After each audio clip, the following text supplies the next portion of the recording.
most, I always say the important, because everything's been important today, and I think hotel technology is extremely important in how we can actually make things run smoother, much quicker, more efficient as well. So I'd like to welcome on stage three people. We've got Hayden, who's a commercial director for APAC Mews. We've got Joey, the CP of sales for APAC for Otelier, and we've got Bert from Amadeus as well. Please welcome them up on stage to talk about using the latest hotel tech to drive more sales and build forever loyalty, and I'll be facilitating that. Thank you. Please welcome to the stage.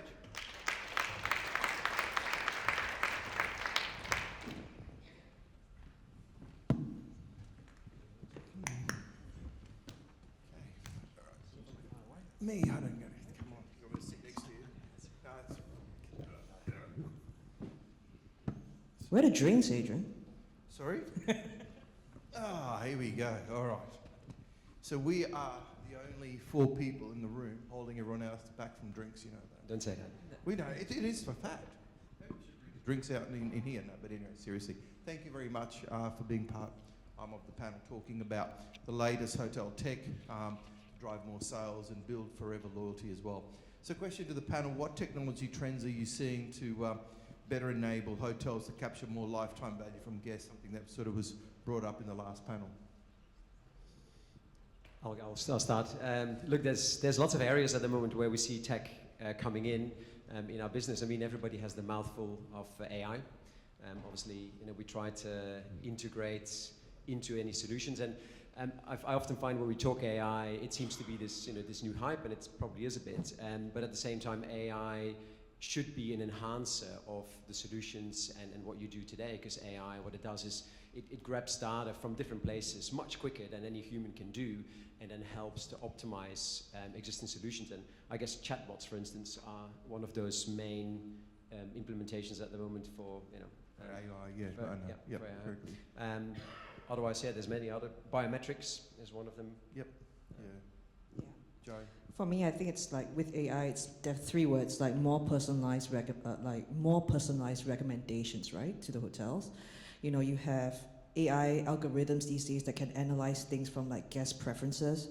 I'm not talking about your usual guest preferences like smoking, non-smoking, high flow, low flow. I'm talking about like, are you a Swiftie? Are you a non-Swiftie? Did you order Manhattan last night, or did you order? I mean, it just goes from everything. And using that, you'll be able to use that to tailor more marketing offers to an experience. And what we were talking about earlier with the other panel, guest experiences. You can enhance guest experiences with that. Yeah, Hayden? Yeah, I definitely agree with the personalisation and how much value that can add from a lifetime perspective on the guest. I think from another perspective, we can look at the asset utilisation of a property where, using technology, we can also book spaces by the hour, like hot desks or, late checkouts, early check-ins, and then capture that data to then further personalise the next experience or the next interaction. Adrian talked about contacting the guest before, during, and after, every stay.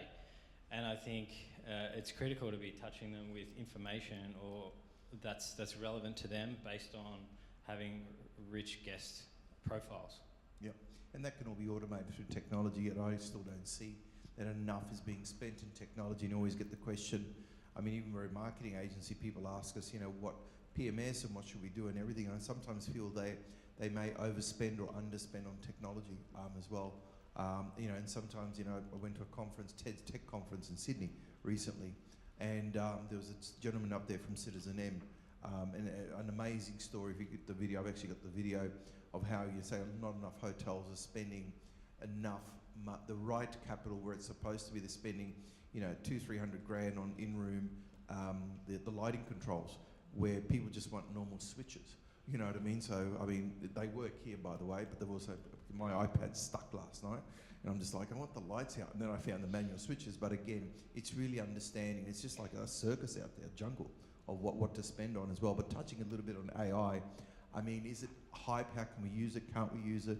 I mean, again, at TED's Tech Conference, there was a gentleman there, Tata from Rarotonga, how he uses AI for every part of his resort, even to build menus as well. How much, you know, AI, I mean, let's talk a little bit about it.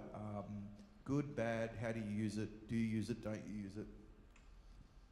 Who wants to go first? Yeah, Hayden? sure. I think there's two ways to look at it. One's from the guest's perspective, and the other's from the hotel and the staff. So the guests, right now, they're already beginning to ask ChatGPT for recommendations. Where should they go? So I think that's quite important to know, and back to some of the points that were raised earlier around the reviews of properties. If you don't have a good steady stream of good reviews, this is what ChatGPT and other AI is going to be picking up. So the guests are going to be influenced by whatever they happen to be. With the PMS or the technology profiles that are talked about as well, we integrate the two of those where we can have an even a richer, more accurate answer, I suppose, in real time for them as well. Yeah.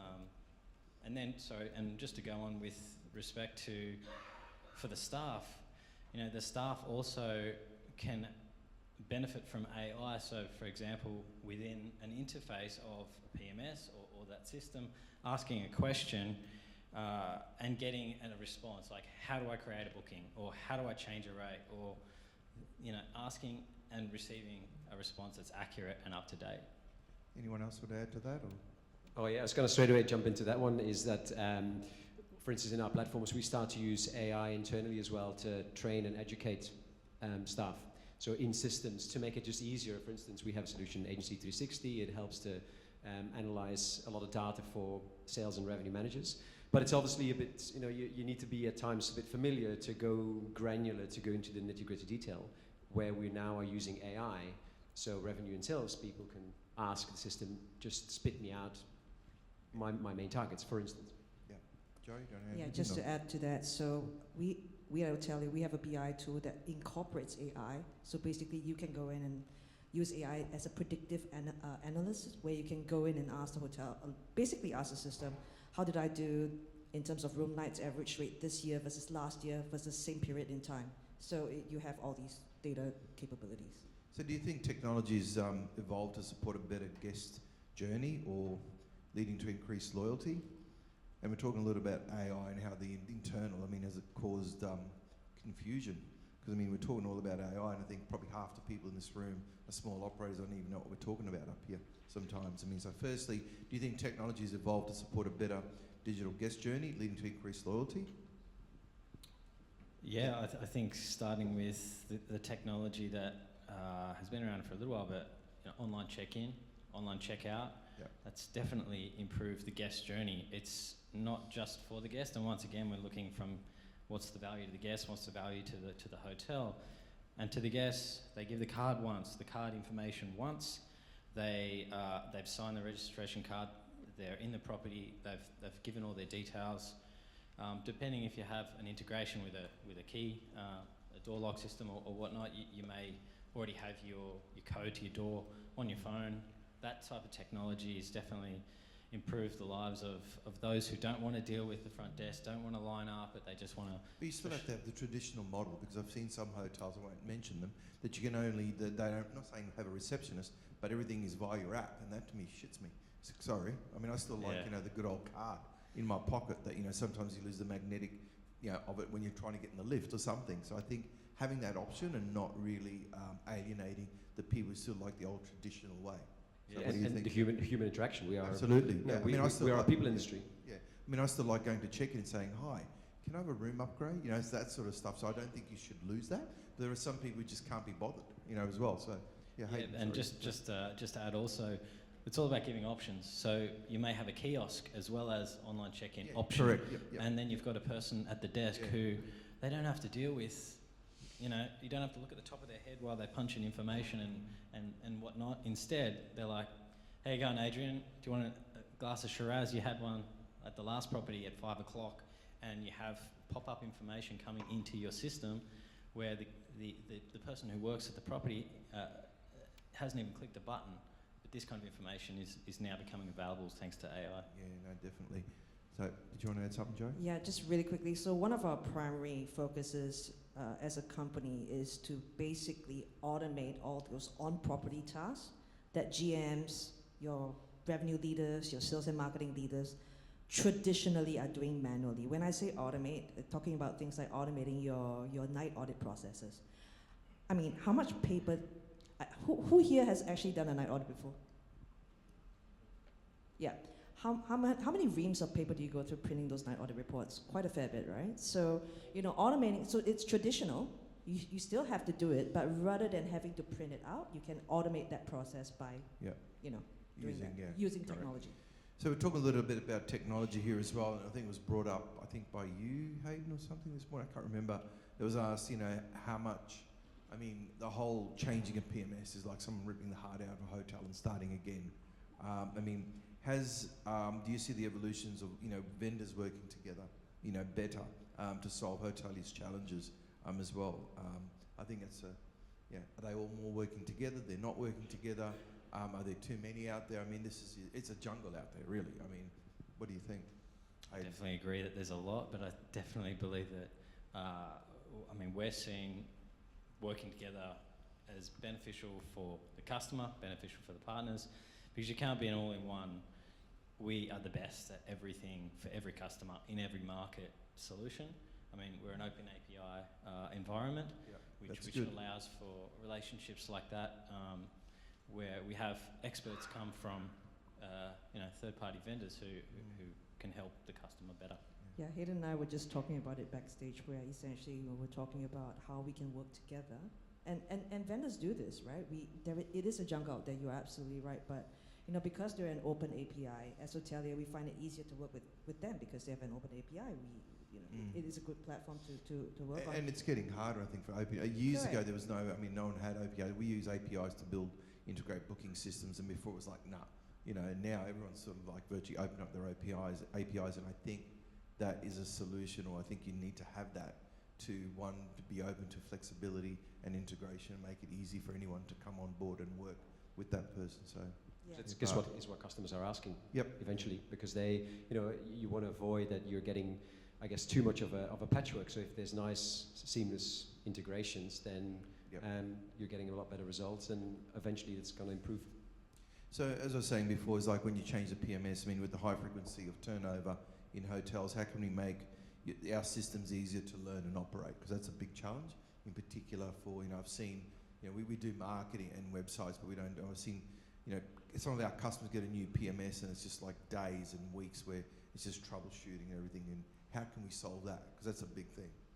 I think earlier in the day, Stephen from Hilton Albany in the panel was saying that, one of the things that he really needed from vendors was like more training, more support. And I think vendors these days, well, I want to say these days, but I want to say 100% of vendors these days offer online training. Us at Otelier, we provide, free training all year round, doesn't matter what it is. We have 24/7 customer support. And I think all vendors kind of do that as a standard nowadays, and we try to, provide that support and make sure that, you have the support that you need. So out in that jungle, which, besides your own tools that you have, who stands out the most in hotel tech? Don't mention your own. Sorry, otherwise you have to pay me. Sorry. No, I'm just saying, who stands out the most? And look, at Fast Track, we know there's people that do it better than us, and we always use them as an example or something. Who's out there that's doing it really well? Possibly depends on the category you're talking about, but Myanmar I quite like at the moment, who are an AI chatbot for hotels. That's Book Me Bob, right? That's Book Me Bob, yeah. Book Me Bob, yep. Hearing about them so much, a lot of hoteliers are talking with them, and we work with them too. So those guys are cool. There's another. They're good. Yonder, we use Yonder. They're based out in New Zealand. Less expensive, and they've been really good for a lot of our clients as well. Completely Joey? out of left field, but Matthew White McLaren does this amazing robots. They have. Oh yeah, the robot. The robot thingies. Yeah, I don't know. Some people are like. look, I reckon it's a novelty. Yeah. He had it at no vacancy last year. With a kiosk. So there's two room different types. service There's one that does room service, and then the one that does online check-in. And baggage, basically baggage moving. The robotics are definitely, What do you think of that, ladies and gentlemen? The whole robotics of having a robot deliver room service. Look, to me, from my point of view, if it's quicker and it's warm, I'll use it, and it reduces my operational costs. What do you think? Robotics, a fad?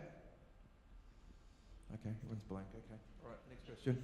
I mean, these things are coming, because I can tell you now in places overseas. I mean, I remember 20, 30 years ago, I got off a plane in Osaka, and I was just like, what the hell are these robots vacuuming the floors at Osaka airport? Now everyone's got them at home, you know what I mean? And they're using them everywhere.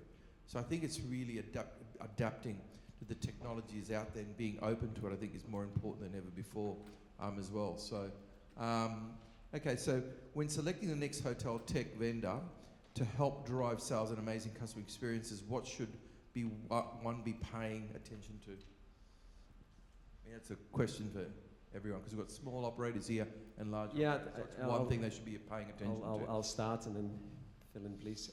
Without mentioning your product. Obviously. Okay. Obviously. Look, I think the basics are there, right?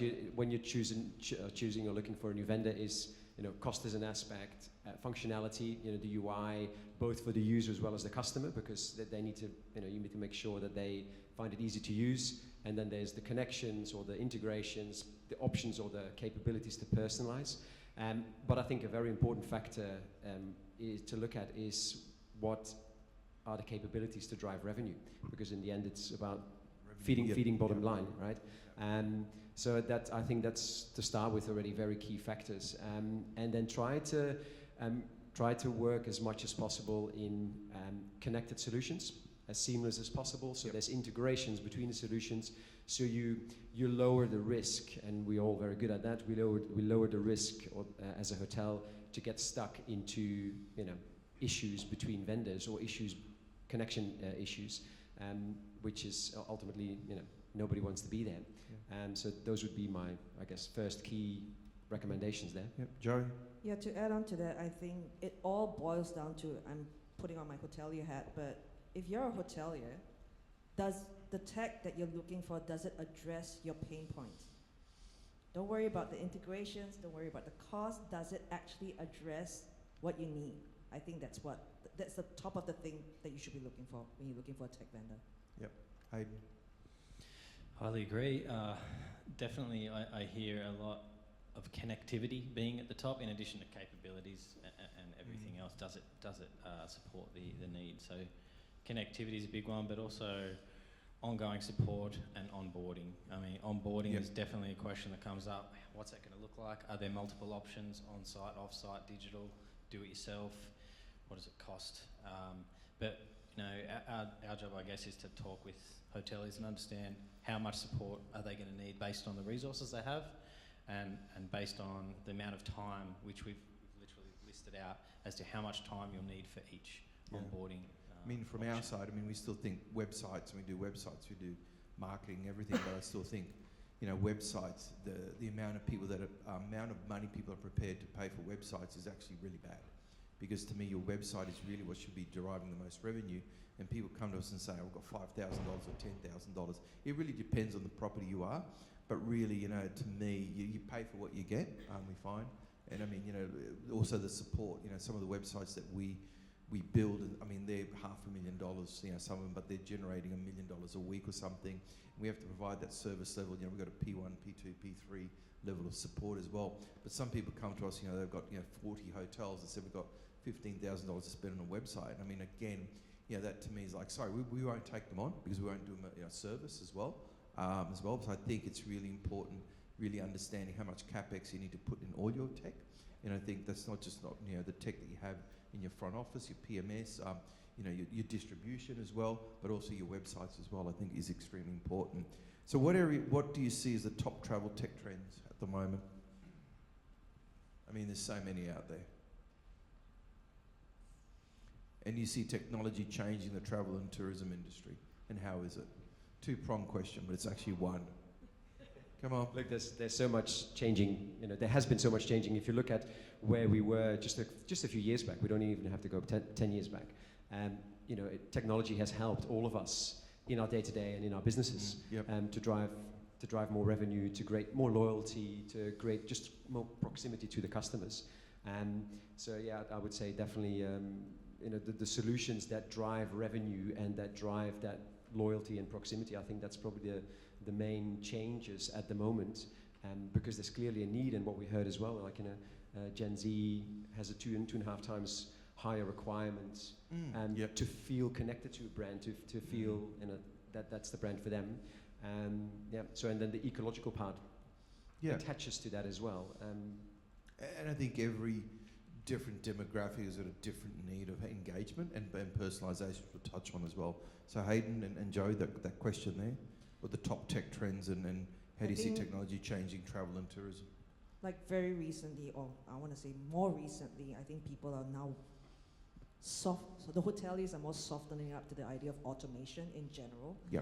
It's just basically moving from your Excel spreadsheets to an automated report or automated pickup report, things like that. So even the very basics, sometimes some hotels still don't do it. They still don't want to invest in automation, but I think it is still the top travel tech trend. Yeah, absolutely. Making things easier every day. And giving the hoteliers more time to basically go back to do, the thing that they actually, why they got back into why they got into to the hotel business in the first place, right? It's people. Yeah. Yep. Well, love of the hospitality industry, no, not so much. But maybe to grow your revenue, basically, in that case. So if you have more time to do that, automation that gives you the time to go back. Because I'm all about at the end of the day, hospitality and hotels is a people business. You use automation to be able to buy you that time. I think Anna mentioned. Yeah, I was going to say. I think Anna mentioned it during the first panel where she was mentioning having more time to basically go back and help out with the other departments that are low on skilled workers. If you have automated some of those on-property tasks, you'll have more time to actually be walking the lobby, engaging with your guests. Yeah. That's essentially what it is.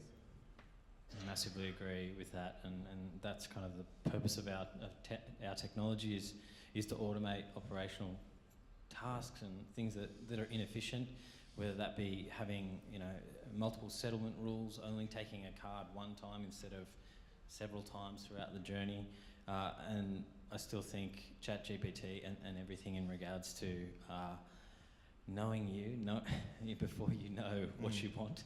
Yeah.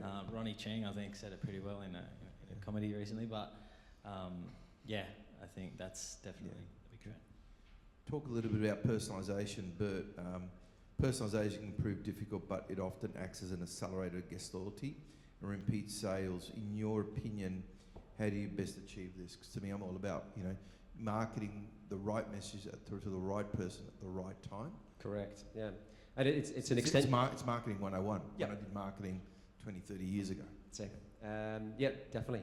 And it's an extension to what we heard in the previous panel as well, is that if you manage to reach your customer right time, right place, because all of us, we have different personas. All of us, depending on when we travel, how we travel, we have different needs, different expectations. And what makes it very hard is to try to personalize to that, to deliver a personalized experience at every single time of those different touch points. And if you have to do that on a large scale, extremely hard. So I guess it boils down to knowing as much as possible through technology, helping them to gather the data and then use that data to deliver that correct message, and which will then ultimately deliver more revenues. Yep.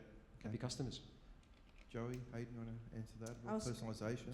Just to add to what I completely agree, because travelers these days are after a wow experience, right? And hotels have a huge opportunity to use that data that they can collect from the guests to make that experience a wow experience. So use that data well to be able to personalize those recommendations. Yeah. Definitely.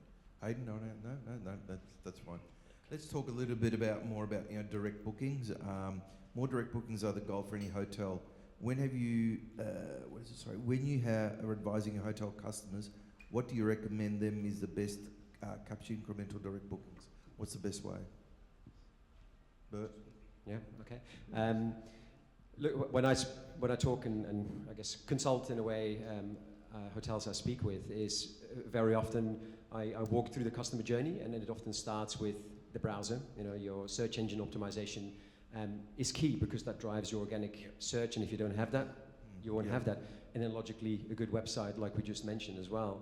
And logically the next is then your booking engine, and having those three connected and making sure that your tone of voice, that the imagery is consistent, so that at no stage the customer feels like they're jumping from one platform to the other, is key, because otherwise you're going to have a lot of abandonment and you'll have loss of revenue, and guarantee that booking will go to either a competitor or And to I do an think OTA. the integration is very important. Like, Correct. Yeah. you know, at Fast Track, we don't build booking engines. We integrate. We actually make your website into an e-commerce site. So if you look at EVT, if you look at Nightcap, we're actually pulling in the availability via API. Now, when we've done that, we find that 50% of people, there's 50% less conversions. People click off to an external booking engine. But if it's all the same branding, all integrated in one, that's where the conversions are about 3 to 4%. So I mean, certainly think about integrating a booking engine onto your website. Very, very important. It's very, very seamless as well, because people just expect everything to be seamless within 5 clicks.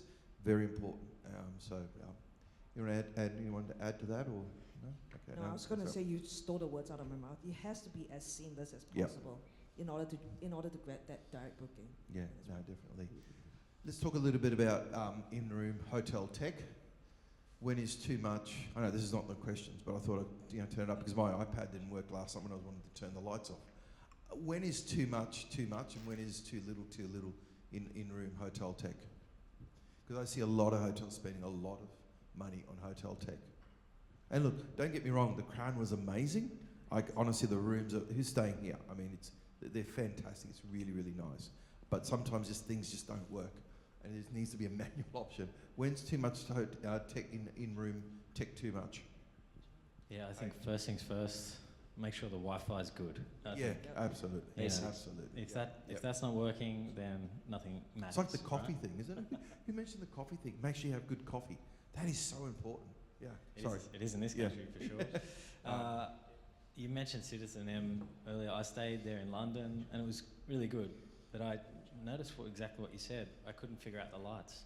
Yeah. You know, there was purple lights, red lights, green lights, and it took me a few days to get my light setting. And then all of a sudden, the windows opening up, and there's an office full of people there, and I'm just like, what is going on? Hello. So I feel like that's too much. Yeah. I just put the button in the right place. Anyway, that's one example.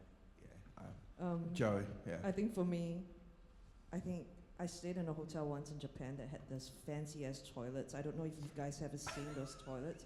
There is a button for everything. When I say everything, if you accidentally press the button. I got one at home. I know. See, Adrian knows what I'm talking about. But oh my God, they do so many things to your down there, and it's crazy. Yeah. Yeah. So you have. I don't know if it's should too we much. invest in them? I like that Those it's heated. Japanese toilets. Sorry. I like the that heaters it's are heated. great. Yeah. I like that it's heated, but everything else, it's. But the thing is, up in Japan, that's expected, and Yeah. some, hotels have got a lot of that market. They again, it's got to do customizing the hotel tech to that guest as well. Bert, do you want to add anything to it? No. No, it's it's less our remit, but I don't know what you're talking about. Yeah, no, that's good anyway. Any questions from the audience about hotel tech? Because we could be talking about here on for ages. And I mean, as I said, it is a jungle out there, and it is hard. I mean, from our point of view, we get asked what's the best PMS, what's the best this, GDS, what's the best revenue management system out there. And years ago there was only a handful. Now there is so many, especially entering in from overseas into the Australian market. It is hard out there. So any questions? I mean, up on stage they've got their own products, but let's be very neutral. Any questions from the audience on hotel tech? So anyone? No? Talk a little bit about distribution, because I know you do that through. We do that as well, yes, a little bit. I mean, we haven't really talked about. I mean, what's happening there, and in terms of distribution and GDS. Oh, look, that's an interesting one, because when we were preparing here, there was at a certain point the idea of doing a distribution panel about GDS and corporate GDS travel and GDS not being back entirely. I can tell you GDS is back for WA, for Perth, 100%. We see a very nice growth. A lot of hotels confirm that with the many meetings and reviews I have with them. GDS is definitely. And I think strong. corporate is back, because I was trying to put a corporate travel panel together invited Bert from the GDS, and it was just very difficult to get some of the mining companies their policies. They couldn't speak in public, or some of the big corporate travel management companies couldn't. But from what I understand, corporate travel is back, and it's back very good. But make sure you got it in the GDS, isn't it? So yeah, definitely. Yeah, look, there, yes and no at the same time, because there is, thanks to COVID, there is a parallel corporate travel or volume of travel happening alongside where corporate travelers who are less driven by travel policy have been booking through OTAs, for instance. And we try to pick them up as much as we can in our reporting. We can see them if we, let's say, not all of them, but we can see a lot of them. But it's definitely not something to ignore, because it's So is that there. an emerging trend that the corporates are booking through an OTAs? I mean, I'm an old travel agent. I mean, Dad was a travel agent. I had my first travel agency at 23. And I mean, it was all the old, Travelland days and everything, where we used to handwrite bloody tickets and everything. Then we got into business travel and everything. And back then, you had to book for a travel agent, and through your business travel agency. And then obviously, your GDS came along and all that. And then all of a sudden, OTAs came along. What's the evolving from there? And all fighting in the same space. Yeah, exactly. Look, at the OTAs obviously managed to grab a part of a portion of that share of corporate travel. It's coming back now, because driven by travel policy. Yep. We see a lot of the business travel coming back. We see a lot of corporations enforcing it as well. We see a lot of integrations talking about technology. Yeah. We see a lot of, for instance, Microsoft has their AI product called Copilot. Yep. And Copilot is now integrating with some self-booking tools, like for instance with QBTs. Yep.